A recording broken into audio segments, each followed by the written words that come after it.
come avete fatto voi a prendere la patente? Non ce la faremo mai noi. Ciao ragazzi, ma non è così difficile, pensate un po' come al calcio. Cosa fa il terzino quando segue esterno sulla fascia? Sovrappone. Sì, questo è sorpasso, però occhio, non dimenticare di mettere la freccia, eh. Scusa, ma cosa fai quando senti il fischio dell'arbitro? Beh, mi fermo. È giusto, è come trovare un segnale di stop sulla strada. Ragazzi, questo è per voi, che avete appena preso la patente. Che succede se superate il limite della velocità? Mi fanno la multa. Sì, è un po' come andare in fuorigioco, non bisogna avere la fretta. Con Locauto Young, guidare è semplice.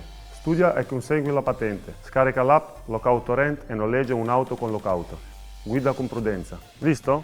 3 passaggi sei in porta. Volevo dire in auto.